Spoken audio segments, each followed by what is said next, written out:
Hello and good evening to the Open Finals of the 15th edition of NLS Debate.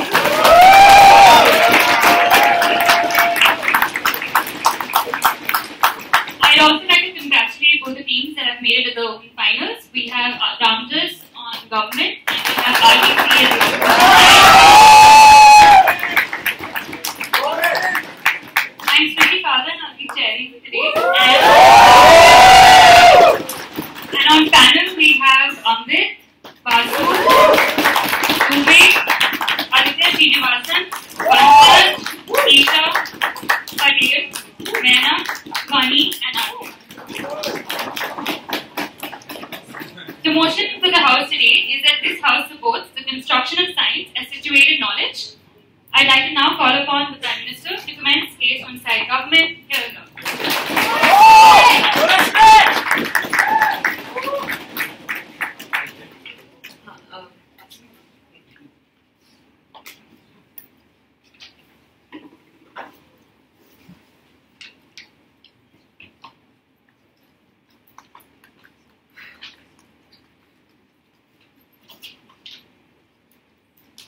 Is this okay?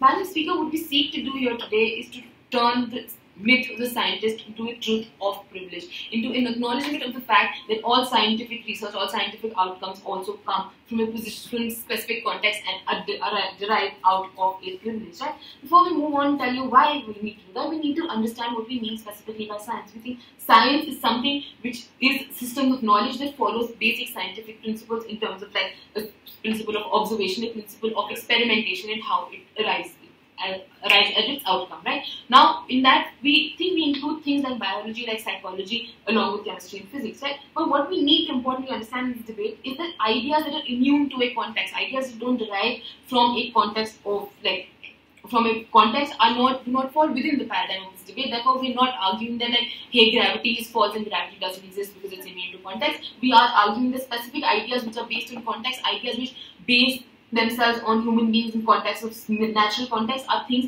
that you need to further delve into. And why is that, right? We think there's a perception of science as something which is necessarily metaphysical, something which is excluded from the life of an individual, something that is therefore very abstract. And we think what that leads to is a perception of science as something being an objective truth, something which is not and can never be open to questioning because it's something which is completely objective. The outcome that it arrives at is something which cannot be questioned. And we think what that leads to is a secondary problem where we think it creates a myth and a cult around the scientist. Because we think that now, because science is an absolute truth, what the scientist is an absolute truth giver. And we think that's a problem, right? Because we think that when you give power, when you cede power to someone who now claims to know more about you than your own life, we think it creates structures of power, it creates power dynamics, and we think that it leads to prevalence of problematic ideas without engaging with where they came about from. And how does it happen? And we think this leads to things that translating into like women, the problems that women face. When you have science, biology claiming that women are necessarily weaker than men,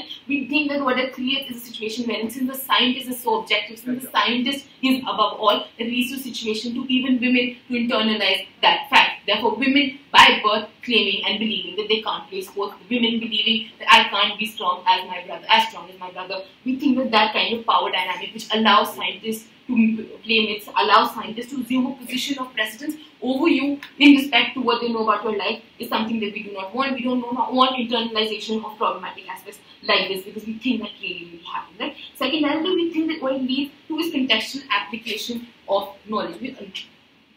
Universal application of knowledge which is contextual based. We think, well, how does that happen? We think that again, when you arrive at scientific principles, when you arrive at scientific research, the outcome that you have is necessarily based on a certain sample space, a certain idea that you chose to follow, a certain demographic that you choose to attack. And we think that in that scenario, however, since science is seen as objective science, which doesn't change from context to context, that truth cannot be applied everywhere. We think we have a problem with that. We do not want application of principles which you don't test in every scenario. What that leads to is say things that homosexuality being included within a list of mental disorders, because we think that what you study is a specific group of people who might display sexually deviant behaviors, but do not study the vast majority of homosexual people, how they choose to exercise their sexuality, and therefore you place people in a certain group. We think that's a problem. We do not want contextual application of these theories if they do not take into account people's context. Right? Thirdly, we have a problem with the kind of privilege the scientists have, the kind of privilege is never questioned, because we think this privilege is what controls access to science in the first place, which we think therefore makes science difficult to access. Again, going back to the transgenderism example, right? Homosexual example, we think that because people who experience homosexuality, people who come from a social context, are not allowed to access science, their voices are never heard. Therefore, the research that you arrive at, therefore the context and outcomes that you arrive at, are things that never take into account the needs and desires of these people, the experiences and historical lived experience of these people. What that leads to, again, is for you, your ability to reinforce things like this power dynamics, reinforce ideas that are problematic, ideas that can be internalized and leading to further social issues which we do not want.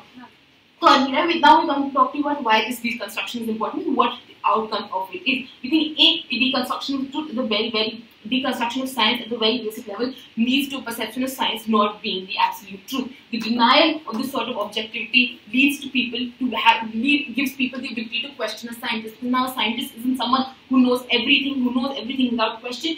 The scientist is someone who you can also call out. You can also call out, just because a psychologist says that homosexuality is a disease, just because a biologist says that low IQ necessarily means lack of success in life, it doesn't necessarily mean that a scientist, you can't ask them why you think that. You can't ask them why you think that applies to even me when I don't think that I am dumb just because my IQ is necessarily lower. We secondly think that therefore this questioning this deconstruction is important for making sure that application is something which is based only when the principle is universal. We think that what this means is when I evolve scientific principles, everyone judges whether that scientific principle comes from a specific context, is evolved in a specific scenario or not, and then decides whether that principle can be applied similarly as well. We think that principles which are evolved in USA should not be applied to India before studying whether it's applicable to Indians as well. We think that that's something that this now allows for, since you question, since you ask, and since you ascertain whether scientists come from this place or not. Right? Before I move on. Can you give us instances of when science can vary from context to context? What is exactly the changes in what? We just talked. I gave you multiple examples within my own speech. When I talked to you about how a study of 200 women doesn't tell you that all women are temperamental on their period, wherein a study of few homosexuals doesn't necessarily tell you that homosexuality is deviant in all contexts, wherein a study that you propound of psychologists saying that no, because you have an absent father figure is why you turn out to be gay, is something that is not applicable in all contexts, and which is why we think that these are contextual examples, things that if they don't want to acknowledge, sure, but we do give you in this debate. Right? Now that we're talking about why we think it's beneficial, we come to why we think this helps science as a whole, right? Because we think our metric for judging this debate is something which allows for expansion and adaptation of science to something which helps everyone, because at this point in time we don't think that science which arises out of a privilege, science which arises out of a specific context is something that can apply and help every individual in every society, in every context. Therefore, we want a sort of questioning, we want a deconstruction of science which allows for science to now expand in this scenario, science to now be helpful to everyone. And we think that's very important to preserve, because at the end of the day, a system of knowledge is only worthwhile if it can help everyone. System of knowledge is only worthwhile if it can help society progress. If it is leading to society being regressive, it's leading to society holding on to ideas simply because they came out of science and science is necessarily objective. We think we need to question that, and that's why Ramjas is very proud to support.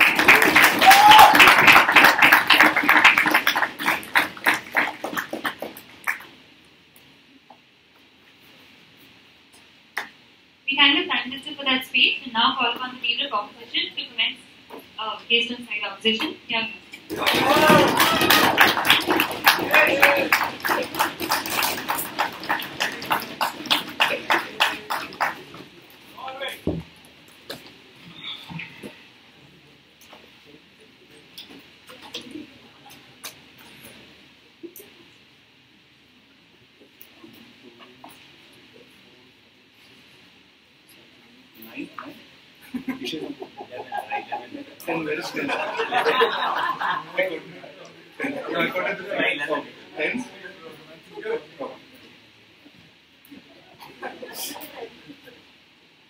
Who's giving it?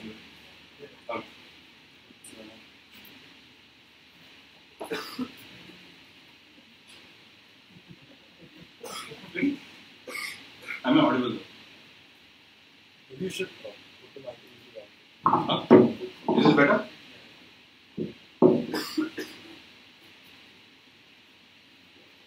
This debate is about what people think is the truth and how they believe that that thing is the truth. The two alternatives of the two things that both sides are going to argue is that one, what we want to argue is that what people believe is the truth must come from facts, must come from science, where there are logical processes to show you that if this happens, this is likely to happen, and the consequence of this likely to happen is this, right? Lots of this. What they have to argue is, on the contrary, what do people believe is the truth, right? We think the alternative to science is largely privileged structures. Unlike their characterization of science to be privilege itself, even we think alternatives are even more privileged and even more difficult to debunk as opposed to science.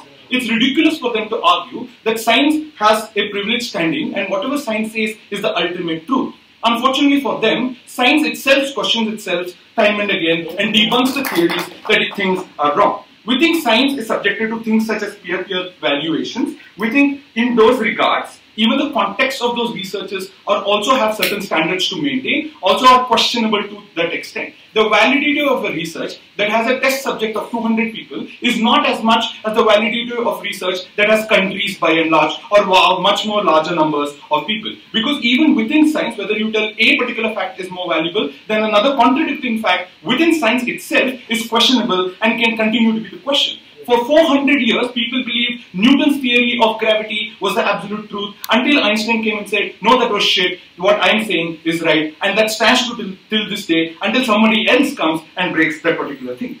But the problem comes as to where you pick and choose kind of things and what are the test cases that you want to believe in order to think what is the more valuable or what is the more valid kind of science, right? Let's take climate change for example. Within what happens on their side of the house is likely to think that if there are certain researchers or if there are beliefs or people telling them in privileged structures, again like politicians, like Republican politicians who will tell you, hey guys, like climate change not a big deal, the Democrats are just creating a hoax about it, right? Except the only way you can try and tell people that this is an actual problem in the world that people have to solve in order to get together and mobilize and deal with this issue is if you can show them conclusive proofs that these are the kind of consequences that are happening. You have to show a demographical part of a country's forestation or deforestation that's happening in order to tell people that this is the consequences of it. You have to show statistics of the sea level rising in order to tell in another 20 years some of the islands that you go for vacation are going to be submerged. We think these kind of things are extremely important that reveal the fact how important science itself is in our day-to-day life in order to take policies, and the contrary is largely difficult and the contrary is largely fallacious, right? Let's take abortion for example.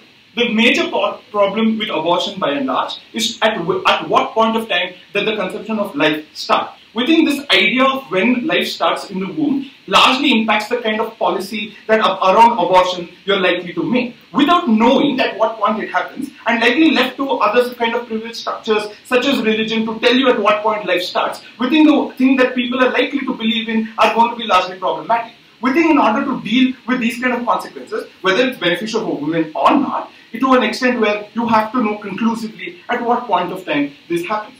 The alternative that they had to defend, but they kind of never did that, right? Where does this other form of belief that it comes? Let's understand this. This is the comparative, right? Science tells you what to believe. Science shows you proof. And there's a capacity of this proof to be debunked by science itself. And therefore, you're likely to believe whatever science tells at the moment, right? That is likely to...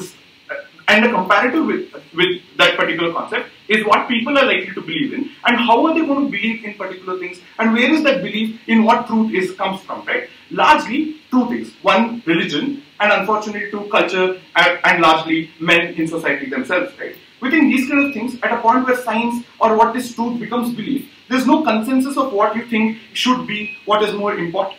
Let's take, for example, evolution and creationism, for example, right? That is to say that there's a benefit objectively to an extent where whether you believe in evolution or you want to believe in creationism, which is an actual debate that happens in the kind of school syllabus you want to have and teach children, right? That is to say to an extent where genetic research is a product of study or belief in evolution, you'll never reach a point as to progress in things such as stem cell research and which actually solve problems such as, I don't know, heart transplantation, which a lot of people are dying from. These kind of things are only going to happen to an extent where you believe that evolution exists, and therefore evolution exists, probably genetic exists, probably we were chimpanzees once in a time, therefore we can use chimpanzees for a genetic modeling. That becomes extremely important in this particular debate, right? Most importantly, yeah, sure. Why are you assuming the alternative to a privileged structure when the motion is simply about the deconstruction of science as a knowledge system that is not absolute but purely contextual? Yeah, but what does the context do? Like, from what context are you coming from in order to believe what science is? What context are you living in order to think what fact is? Your alternate context to science is likely to be, like I said, religion. Because that's the kind of thing that has been there for a long time. Unfortunately for you, things such as Bhagavad Gita and Quran speak a lot about like scientific facts itself, which are not verified. But unfortunately, again for you, that these are words of God, right? The only, and most likely, if not led to science to debunk these kind of things, you're very likely to follow this to be the truth. The Quran or Bible says creationism is the actual way humans came to existence. Quran says the same kind of thing as well. If you don't have science to prove to you that evolution exists, if you don't have Darwin's theory of evolution, you're going to continue to believe creationism is the way to do. You would have never arrived at the point that there is genetic resemblance with, say, chimpanzees or other kind of species. You would have never seen the DNA resemblance. You would have never arrived at things such as genetic modeling, which becomes extremely important. But the next thing is, there's a requirement for the world to come to a consensus about a few facts, or at least societies to come to consensus about a few things, without which is extremely harmful, right? But let's look at what their paradigm looks like. It's kind of respecting everybody's view kind of a thing, right? Which is to say, like, if I believe I don't want to have my speech recorded, a lot of people, including my teammates, says, dude, get it recorded, right? It's kind of you guys understanding that I have an issue with my speeches being recorded. It's a lot like that in their paradigm. That is to say, the opposition or your willingness to debunk or revolt against people who believe in absolutely fallacious things is largely diminished in a society where these kind of beliefs are coming into paradigm. That is to say, a lot of people believe in their own versions of truth as opposed to a few other people who believe in science versions of truth. On all those policies like climate change or abortion, you're never going to come to a consensus, largely going to be filibustered in terms of the kind of policies that you're likely to have. Having said that, I'm extremely proud to have been part of RVCE DevSoc, extremely proud to have been mentored by Spashit, and extremely proud to oppose.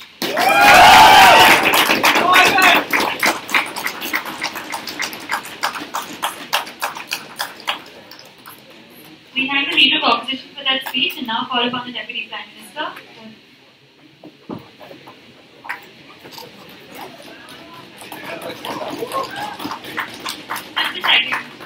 The audience is kindly requested to not applaud during the speeches. Thank you.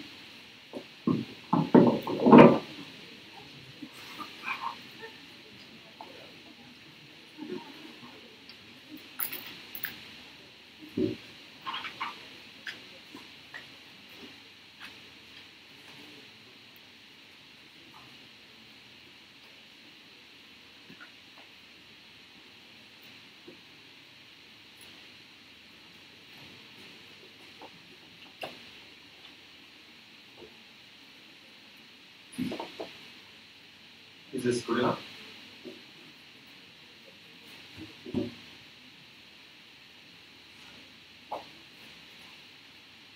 Alright, Mr. Speaker, Madam Speaker, it's important to understand the lines of argumentation that come up from side in terms of opposition case are largely twofold in nature in principle, and let's deal with both those ideas. Those ideas actually stem from an understanding where our alternative is necessarily a privileged structure without understanding the motion and the context in which we are arguing the motion in the first place. And secondly, the idea is simply because there is a sense of peer review, there's a sense of the idea of reviewing science between science makes it a sense of, enables a sense of questioning without understanding what the idea of questioning side government argued in the first place. But look at why the idea of alternative is necessarily privileged structure, where they fail to understand what we argue in terms of the motion. The motion is never about the idea that we think science is just science and not, say, a system of knowledge in the first place. It's about what sort of a knowledge system it is, and that's principally the motion that we need to understand. Is it a knowledge system that prioritizes itself on a sense of objectivity that is unquestionable in nature, or that objectivity is limited to a particular context? Therefore, your understanding of science and the validity of your scientific principles are valid only in a particular context and not necessarily objective beyond the scope of questioning and universally applicable. And that's the alternative that we argue, no sense of privilege structure. But let's engage with privilege structure also, because there are two lines of argumentation that stem within that. The idea that Republican global warming is what you're arguing, and secondly, say, people with dogmatic beliefs in terms of religion and say religion and culture are necessarily going to be prioritized. Let's deal with both those ideas. Global warming is factually incorrect in terms of argumentation that Rushnaye gave in Prime Minister. It's a context that applies universally. The fact that you can prove that climates across the globe are going to be risen by 2% is a context that is universal in nature. Therefore, Republicans arguing will be still seen as stupid people simply because that context is universal in nature. The principles of science aren't necessarily contextual stemming from a privilege. Those principles of science are applicable across the context, across the universe, across every form of climate system. In that scenario, global warming is as much valid in their case as it is in our case. Therefore, let's look at the second line of argumentation and what they've argued within that. Their argumentation is that there is a certain belief system that exists beyond science. Those belief systems are stemming from perceptions that are not grounded in, say, objectivity, in terms of beliefs in God, in terms of ideas of altruism across my religions, and all those ideas. We think those are beliefs that exist irrespective. The debate is about how science addresses them. Do we dismiss them as all Trump supporters are fascists, therefore we never engage with them? Or all religions were functioning on an absolution versus absolution. Our science is good because it is science, our religion is good because it's religion. We think this absolution versus absolution is what regresses, and what regresses the acceptability of science in the first place. The moment you dismiss individuals, who stem from those dogmatic beliefs as inferior individuals, that's the problem. Simply because you have the privilege, you have had the privilege to be govern yourself and understand yourself those scientific principles in the first place, versus those individuals who've been socialized, who've been conditioned into those dogmatic beliefs. The moment you start blaming themselves for the condition, the background within which they emerged from, de-recognizing your own privilege and the applicability of that privilege within that context, that's fundamentally the problem that you identified with science in the first place. It's about how you engage with those individuals with dogmatic beliefs. It's about the validity that you have of the idea of science in the first place. Is your idea of science irrespective of the individual and the baggage that those individuals carry and the baggage that you carry by virtue of eliciting yourself as a scientist in the first place? We think that's the fundamental problem that we identify in this debate. We don't think that government opposition has engaged with that at all. But let's look at the line of argumentation that remain after that. We think the idea that remains was that there's a sense of review that exists within science, which is about, say, questioning. Therefore, you can't say questioning doesn't happen. Except our questioning wasn't, say, about the idea that, say, a particular outcome may be correct or incorrect. It was about the idea that in terms of science, what you value is necessarily the outcome. You always prioritize the outcome as, say, the idea of science in the first place, never the process that enables an outcome to come in the first place. Your process can be questioned in terms of a sample size, but never about the privilege and the context within which that sample size operates in the first place. We think that's the sort of questioning that we want within science, not the fact that particular outcomes may be particularly problematic and they can be verified across Newton or, like, say, Einstein, but the idea of processes involved leading to that outcome in the first place, which is not just about scientific principle, but the contextual nature of the application of those scientific principles in the first place. That's the argumentation that side government is given to in this way. We don't think side opposition has even understood that in the first place. Because let's look at lines of argumentation that stem from our understanding of science in the first place. We think the idea of science, which is where we've excluded abstract ideas like, say, again, theories of relativity and gravity in this debate, what becomes about is, say, the perception of science. We think this perception of science translates that abstraction translates beyond physics, chemistry to also ideas of science that deal with individuals. Ideas like biology, ideas like psychology, which leads to evolution of ideas like eugenics in the first place. We think the idea stems from the perception of science as necessarily metaphysical, which stems from the idea that knowledge is equal to power. Therefore, a scientist coming from that knowledge will always be powerful, without understanding that power enables the access to that knowledge in the first place. That's where the application in terms of feminist ideas, in terms of postmodern ideas, also emerges from the situation in the first place. Those power dynamics of privilege function in a paradigm where you have access to the privilege in the first place. Therefore, your access of knowledge emerges from a condition of privilege. Therefore, your ability to elicit this privilege, ability to condition people and convince them that this privilege is something that is knowledgeable enough, is not something that is absolute in nature, is not something that is dismissive in nature, simply because your perception of the other will necessarily be dismissive in nature, simply because your privilege convinces you that you will always be true. And therefore, the moment someone disagrees with you, someone disagrees with your scientific idea in the first place, that individual is inferior in nature. We think that sort of perception of a knowledge system, that sort of idea of science as a knowledge system is fundamentally problematic. We don't think side opposition has understood that or engaged with that at all. Your viewer. People can still rationalize that your perspective is largely formed because of your circumstance. Tell me how you can legitimize a perspective even when it's factually or largely proved incorrect. Okay, we aren't talking about legitimizing those factual inaccuracies in the first place. Secondly, it's about the context within which those ideas operate. It's the myth that we argued on in the first place. The myth of the scientist necessarily ensures that the permeation of those ideas necessarily also being true or worthy of respect in the first place can never happen when your standpoint of science as a knowledge system is one which can never listen to those ideas, can never engage with those ideas in the first place. We think that's the fundamental problem that we identify. It leads to ideas like IQ scores being the levels in terms of our understanding of interaction of retardedness and smartness. We are understanding why an individual having a low IQ score is also the background inequalities that force him in terms of ideas, in terms of his development of mind, ideas like nature and nurture. Those backgrounds stem from an understanding of why that IQ is low, but the simple fact that objective criteria is given us, a scientific test is given us that IQ is low, that an individual is supposed to be understood as retarded at every and all points of time. We think that's the fundamental problem that we've identified in terms of application and understanding of science. We think what we want is a reinforcement of not of the power dynamics that we have, but a reinforcement of science as a constructed knowledge system that is not derivative of simply those privileged ideas. Even if those privileged ideas operate in a particular context, their understanding and their applicability should be limited to those contextual ideas. We don't think the assumption in terms of applicability across narratives, across religion, across those dogmatic individuals with dogmatic belief is an assumption that we necessarily need to understand with science. This idea, this prioritization, this exclusivity of science as a knowledge system that is necessarily objective, and that objectivity, irrespective of ignoring the privilege, is necessarily true in each and every circumstance, and thus the interaction that it leads to in society is necessarily problematic. For all those reasons, Ramjas is very, very proud.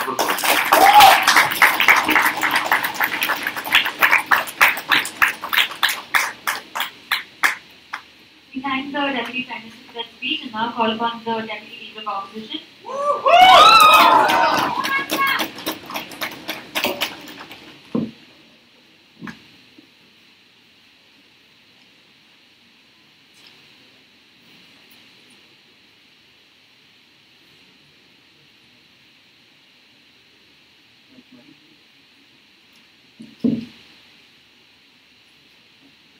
We want to talk about things like how context inherently changes the way science is perceived in this context. We want to talk about ideas like the processes through which you come to the idea that this is a fact is also important, except never really explaining as to why those processes inherently give you different conclusions, right? We're still unclear on that. Tell me why, like when you're going through different sets of observations in different sample spaces, and there's something Anish already dealt with, right? That the legitimacy of what is considered to be scientific fact essentially comes from the idea that you've created, like that you've taken into consideration as many aspects as possible, that you've covered as much sample space as possible, which means all the contexts that you want to talk about necessarily have to be covered for a scientific knowledge to be deemed legitimate, right? In that perspective, they have to essentially prove to you that a scientific understanding or a scientific knowledge or this theory of knowledge has to be applied differently in different contexts, and hence science can't be seen as this one thing that applies across spectrum. If that is to be true, then they have to essentially give us instances of where that's happened, right?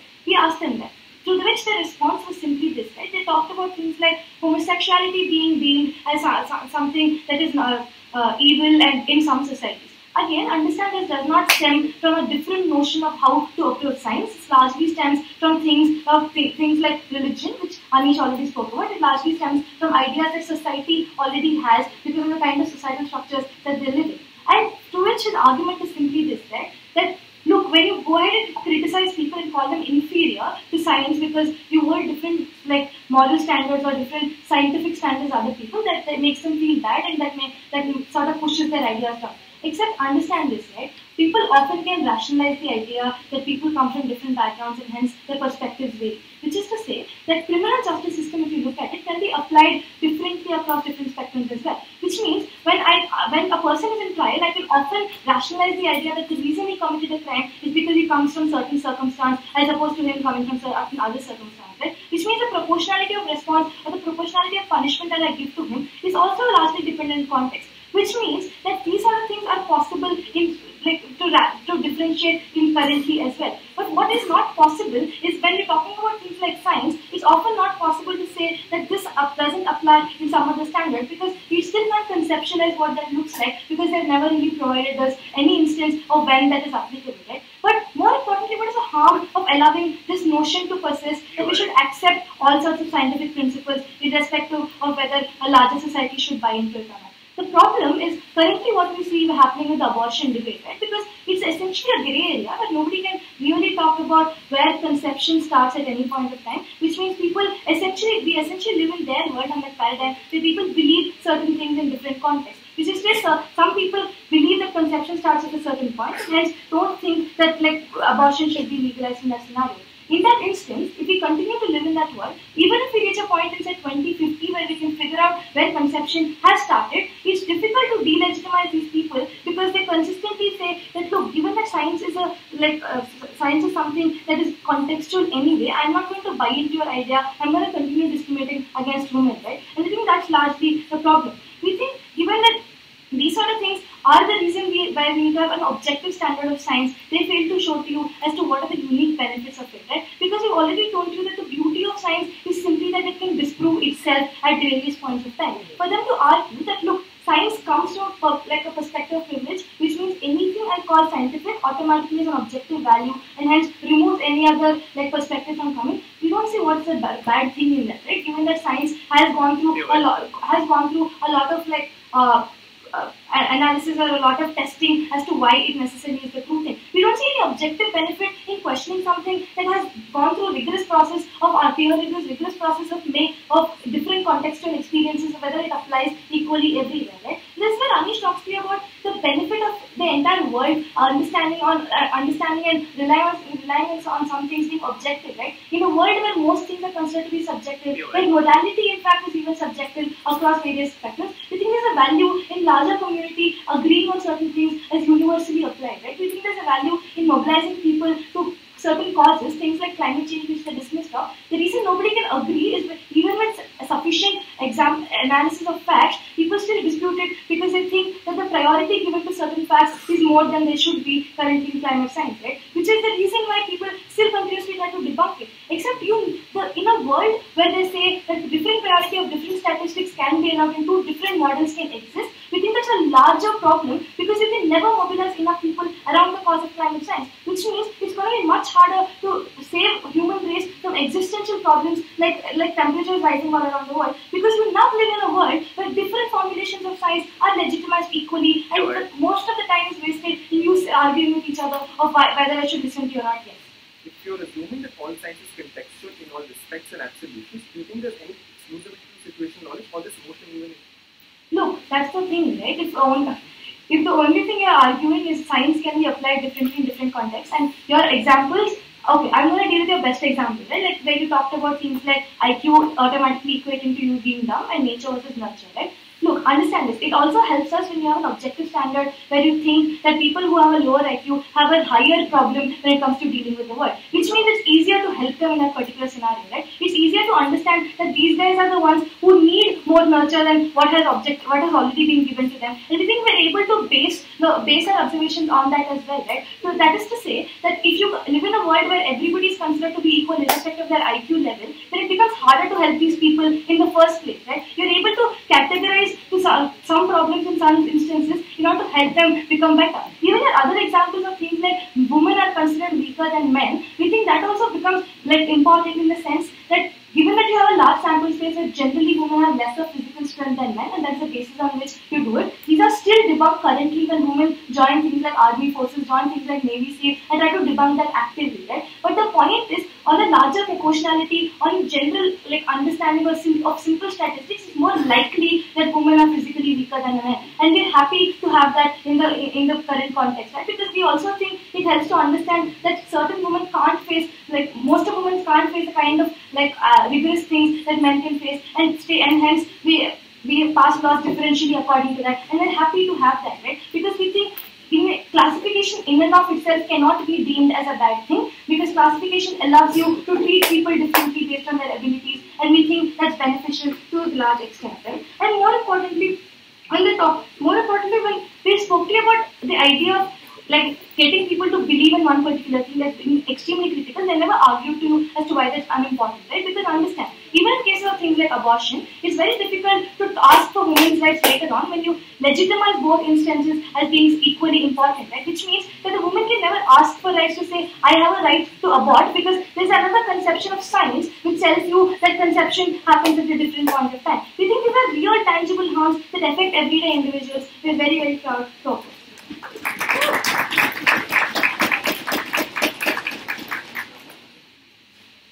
speaker for that speech and now call upon Kabir.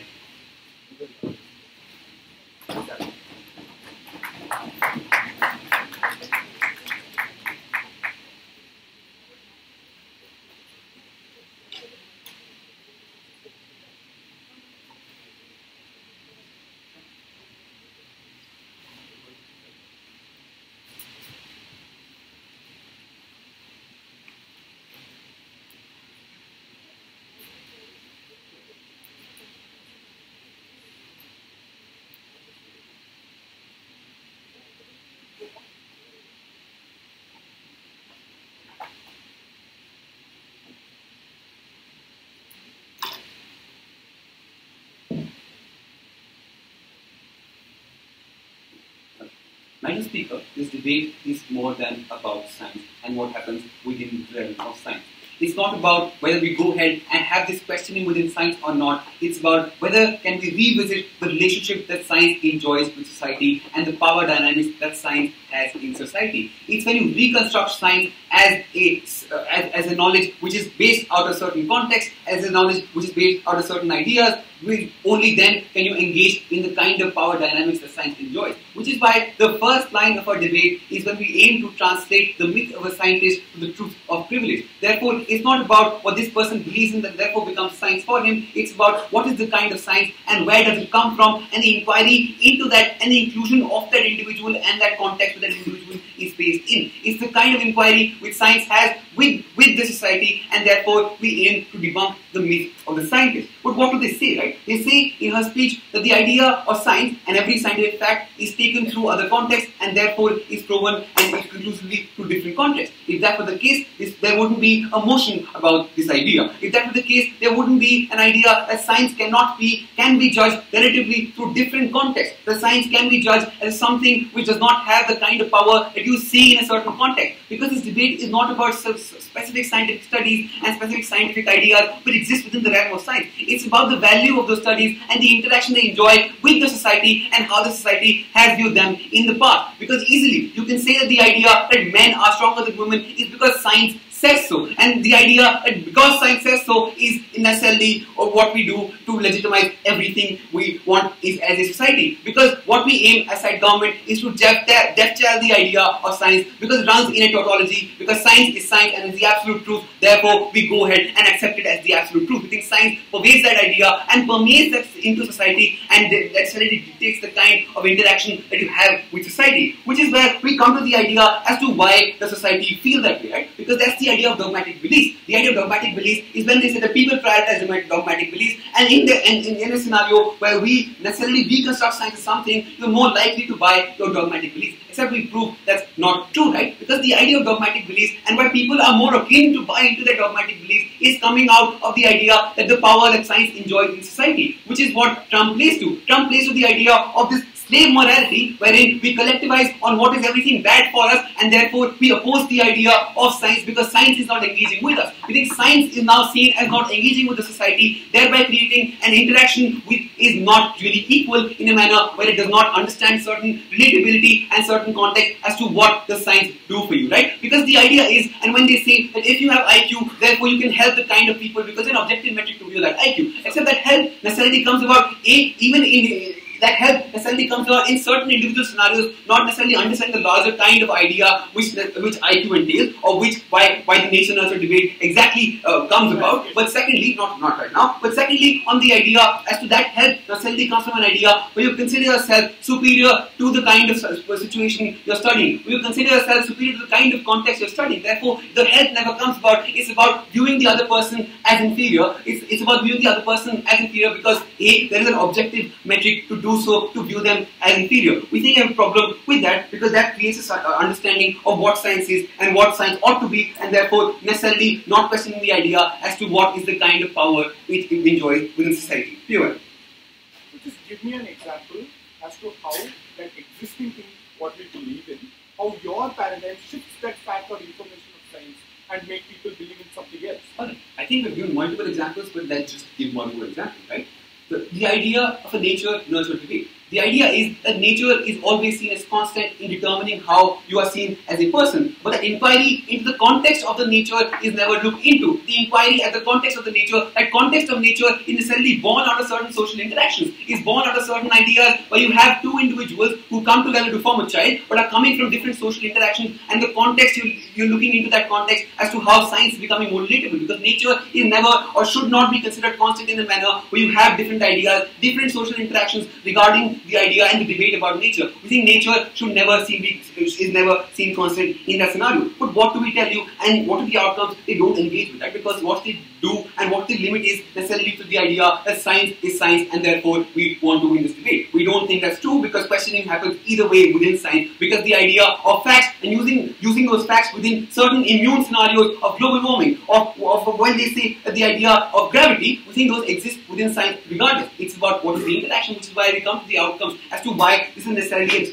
exclusively beneficial idea to support. Because two things, right? We think on the first idea, it includes and initiates a certain sort of larger scrutiny as to what science is for us as individuals, as to what science holds for us as individuals. Within that context, we think it now helps and creates a certain sort of larger space for social movements. Because the idea of social movements and the idea of feminism is necessarily based on this idea of contextual knowledge and the reconstruction of science contextual knowledge. Because to understand the idea of feminism, you have to understand the context in which power comes from, in the context, in the context of the power which men enjoy. Therefore, that idea of feminism and what it has argued for a long time is now altering to an idea as to why you understand the context, and that understanding of context is necessarily taken into account, where you understand that what you have as feminist is an understanding that context is essentially important. Because when they say that scientific fact is taken into certain context and taken across the world, we think there's never an inquiry as to why that context is that context in of itself. What is the creation of that context? Therefore, a scientific fact is based on a presumption that what you assume to be taken as a context is necessarily right in nature or will lead to a certain outcome which you prove to be as a scientist. We think that inquiry into what is the kind of angle you have of viewing science and what is the kind of angle, that process of viewing that context as a certain idea which will lead you to a certain outcome, we think that's lacking, because outcome-oriented science never leads to the conclusion that what you can have as a process in and of itself in the process is rather flawed. That the way you are viewing the context is certainly coming from this idea that knowledge is power, and the power you have in society is largely controlling what you do and what is your role in society. Therefore, the idea that what you prove as a fact is certainly coming out of a certain context, and therefore it should be taken because I say so. Because I think that's the problem, and that's the larger problem we have identified as side government, and side opposition has not given you an answer to that. But lastly, on the idea as to when they say alternative power structures are more hierarchical in nature and then you do not enjoy privileged access. Except when you reconstruct the idea of science, why does science now become that privileged structure which they're aiming to tackle? They haven't given you any line of analysis to that. But lastly, we also think that when you create this idea, an interaction which is larger into why do you view certain context as certain context, why do you take into account those context, is when you re-identify and reconstruct the idea of science as being more approachable to society, as being more inclusive of context into which it is trying to make itself apparent and make itself more relatable. We're really, really proud to propose.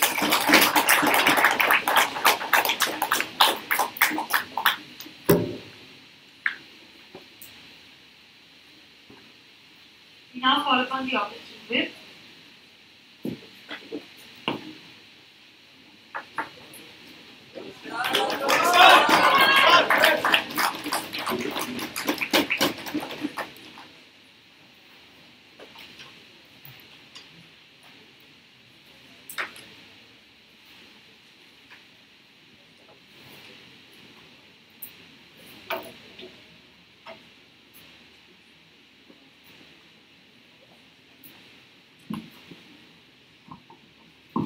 Can you really hear me?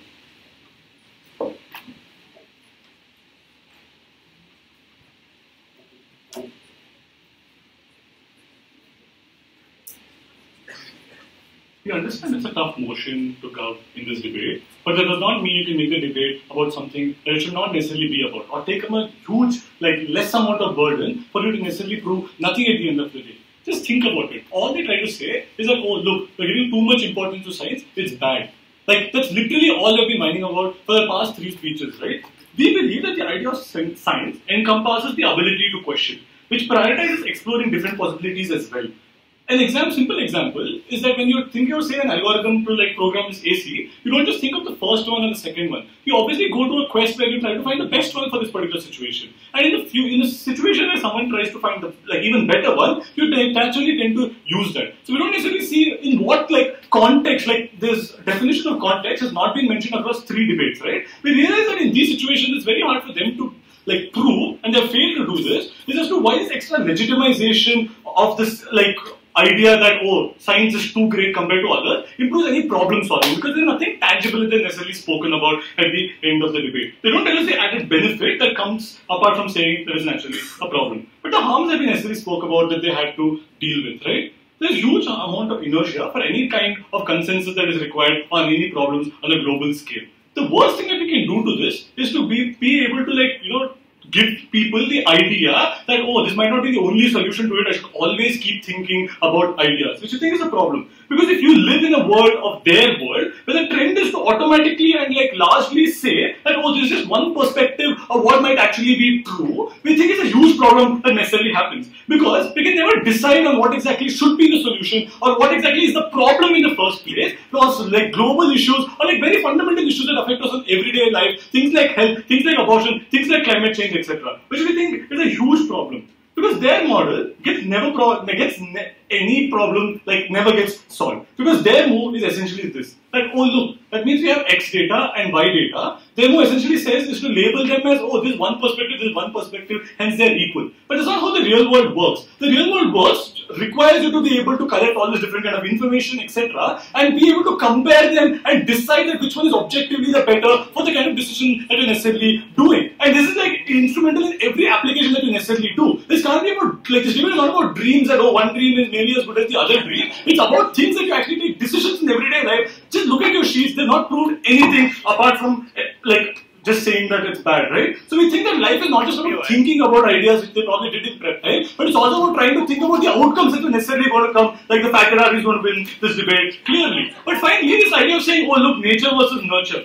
like, let's think about it. Like, it's stupid for them to say, like, people think that a child is deformed because of the way that the child was brought up. Like, let's understand, no one really challenges, like, no, people obviously challenge things like this. Like, the idea that they say that, oh, multiple perspectives should exist in the paradigm where opinions necessarily exist. But when you try to deconstruct something as science, you can't necessarily say, oh, yeah, it's a possibility that your child became like, like deformed because he is nurtured. Never essentially leads to any kind of problem solving that like is required for a situation like that. That means you continue to think that you're incapable of like, fixing or deforming of a child through like better treatment, and you will probably not stop hitting him. At the end of the day, if he still becomes deformed, you'll still think that, oh, maybe I should try some different kind of treatment. Maybe I should have not hit him that hard. We think the idea is that you need to necessarily compare the two options that are possible. That, oh, look, maybe something's wrong with the DNA. I need to look at that particular side. Something which the side never does, because something that all opinions are possible and people live in their own bubbles. Like their world is literally like bubbles, right? But the idea of context and demographics on results, something that they've been downplaying in the past few speeches because they themselves don't know what they're talking about. What do they literally say in the first speech, etc., right? Saying, oh look, you can't try something on 200 women and say that's everything applicable to all women. Like, who does this, right? Like, it's like them saying that, oh look, I try one medicine on a rat and try the same thing on a human because I must try it in different contexts, I must try it in different demographics. They say, oh look, a tree is burning here because of fire, but somewhere in another country it might be different, etc., right? We think the idea of even climate change, etc., they don't say, oh, it worked in my house, it's going to work everywhere in the world. We think scientists continue to be able to like think of different demographics and situations, and all of this is within the idea of scientific purview because it's the ability to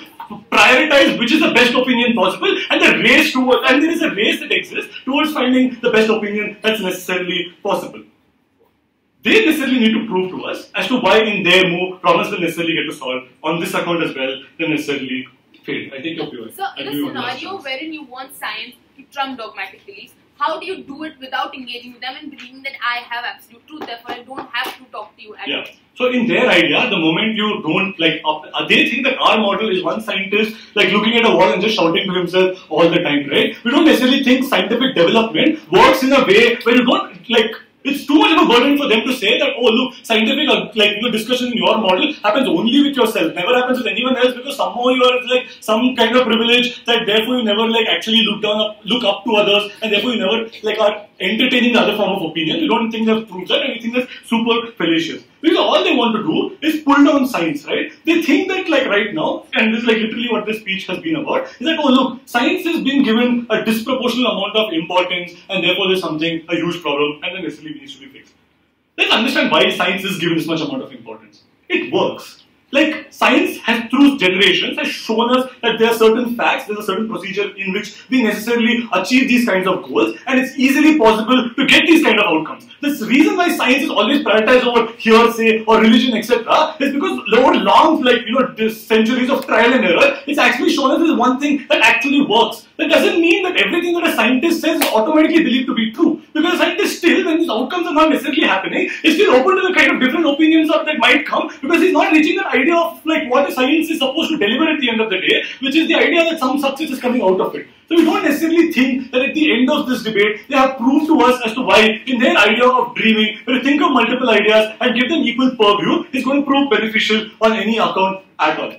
At best, their case says that, oh look, we might give a little more importance because there's a culture of like different opinions having equal value. But the problem is that the move doesn't stop at saying that, oh look, different opinions exist, because it happens in status quo as well, which is what we defend. But what more their move does is gives too much disproportionate importance to the kind of ideas that don't necessarily work and creates huge amounts of inertia for you to cross to do everything in real life. I'm 650, I have nothing more to say for this. So which is why I want to take the time that I have to thank everyone in this circuit that has necessarily helped me become a better debater. That's the first year when I walked in and I realized that like Sai was the ex-winner of this tournament. It's always been my dream to be in this finals and hold that trophy once more. I hope you pack your bags because you're going home.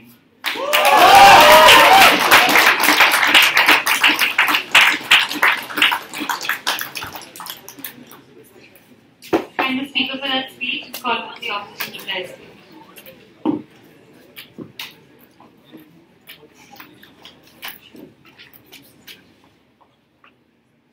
When the motion demands you to reconstruct science as a situated knowledge, essentially what it's asking you to do is question whether the way you acquire the knowledge is influenced by a position of privilege, is influenced by a position of power. They never showed you as to why the source of that knowledge essentially comes from privilege, right? They never showed you, the only thing that they tried to show to you is that once you've acquired this knowledge, you are on a pedestal. That science is sitting on a pedestal of objectivity that is somehow harmful because you're superior to everybody else. Never really proved to you as to why it is harmful to have an objective metric in society, right? Never really proved to you as to why the knowledge, that the process of acquiring the knowledge that you call science is somehow skewed in different contexts, which we continuously ask them, how does that even happen, right? Because we've spoken about various mechanisms through which science self-corrects. We've spoken about the idea that knowledge in fact is not based on context or privilege when it comes to science. It's in fact based on various studies and various empirical evidences that are acquired over time. But fine, let's deal with the case that they want to talk about, right? That science has a disproportionate amount of power and somehow that's a problem. Then one example is that, look, when you look at a person with a low IQ, you automatically dismiss him off as someone who's bad, right? Someone who's dumb. Except they argue that, look, that's because we don't innately question the notion of nature, right? We think that nature is stagnant and it's not dynamic. Never really told us as to why nature is in fact dynamic, right? Like their argument about how somehow social interactions before the child being born means that he's born deformed and has a low IQ is really crazy to understand, right? I don't see why nature is not a stagnant position, but in fact nature is and something that we can control. And then when we argue that, look, probably classification is useful in order to help them become better, they said, look, oh my god, that's so patronizing of you. Like, you're just saying that because you're a scientific person who just want to hand down what you think is the right thing to do. Except, guys, that's often what helps them, right? That's often what helps them assimilate into society. You can't simply run away with the fact that you can't tell people they're unequal. Often they are. Often women are physically unequal to men. There's nothing wrong with telling them and accommodating that inequality in the first place, right? For them to simply argue that certain notions like this make people unhappy on the ground is not enough, as because you cannot let people live in their own bubble. If you do that, then we are going to have issues like what we've spoken about, where people can never objectively come together and mobilize for causes that need their attention. The last argument is things like dogma and how do you like engage with people like that, right? If this debate is about how you have a discourse with individuals who believe in dogmatic things, then that doesn't necessarily mean that you pull science down to something that is probably not legitimate, right? What you in fact do is try to debunk them consistently. Because in a world where you give equal priority to dogmatic beliefs and science, we accept that they both can exist in either world, but in your world, it's legitimized to such an extent that science can no longer debunk it, which means people can run away with the idea that, look, it's your theory, it's my theory, let's just live in our separate bubbles. Because, like we said, you can never mobilize people for common causations afterwards, right? Which creates a huge amount of harm, like we've spoken about. Something which they never really responded to. Which is why they can't run away with the fact that, look, climate change is anyway true, let's not deal with it. The reason there's an ample amount of debate is that people think that the different statistics or facts that people prioritize in climate change are disproportionate to create certain conclusions, right? Which is the reason that people have so much debate over it. Which means that the minute you allow different conclusions to be equally legitimate, then you can never mobilize enough populations to fight for something that will eventually be decided as being the true thing, right? Which means at that point, it will become much easier to mobilize people to fight for a certain cause, as opposed to your world, where there's always going to be two sets of people fighting over whether what is a true statistic or what is a right way of looking at this particular paradigm. Because in that world, everything is legitimate and everything is acceptable, right? We think that's a far worse world to live in, because it instantly stagnates people into buying into their own ideas, and all these ideas often come from positions of privilege themselves, like religion, again something which they never really responded to. They simply came and said it doesn't, without ever talking to you about what are the other things people buy into, right? What are the other innate things that people automatically believe in. They have proven nothing in this debate, sadly. And speaking for the last time as RVCE, I'm incredibly proud to oppose.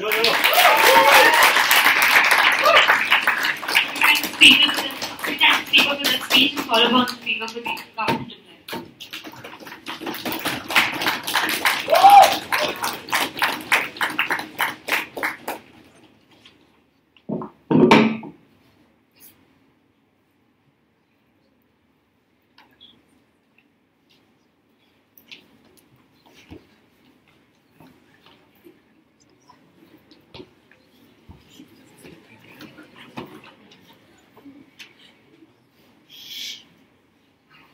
Alright.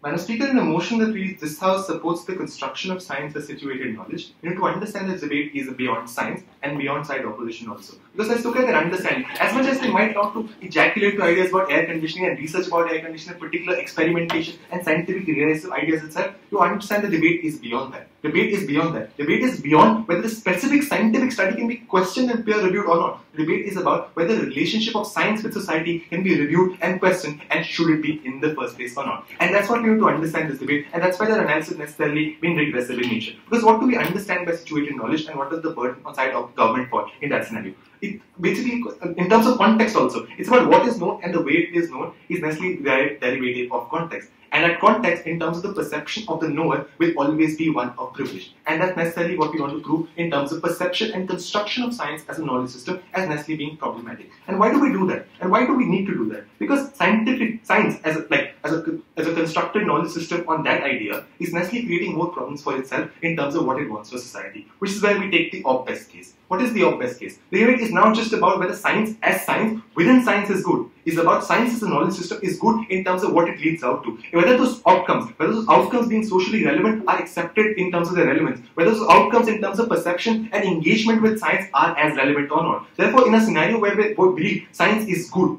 is about whether science is allowing itself to be perceived as good, whether science is allowing itself to be perceived as relevant, whether science is allowing itself to be engaged with by those dogmatic individuals who deny science in the first place, who deny scientific principle, who believe in God. We think that's the best case that they've argued. How do you enable yourself to do that? It's about how you engage with those privileged structures. It's how science engages with those privileged structures ensures the ability of science to construct itself in a manner which is serving its own purpose. Because what's the purpose of a study that establishes women are equal, or in fact better than men, if those patriarchal society and those norms are never going to accept it, simply because of the engagement of that research with that. It can't just be that the scientist feels good about itself, because that's not a debate about the construction of science as a knowledge system. Because one does that do that. In terms of ideas, and that's why I primarily gave you the idea of, in terms of how science perceives the knowledge system, it's basically the idea that knowledge is equal to power. How does that translate within society in terms of scientific ideas and scientific studies, and why is that necessarily problematic? Because it comes from a standpoint where science and what science entails and what the myth of the scientist is necessarily superior to what dogma, to what culture, to what religion is necessarily inferior. What that leads to in terms of interaction and ideas of interaction and connectedness and engagement between those two knowledge systems is one where one assumes itself to be absolute, the other is assumes itself to be absolute.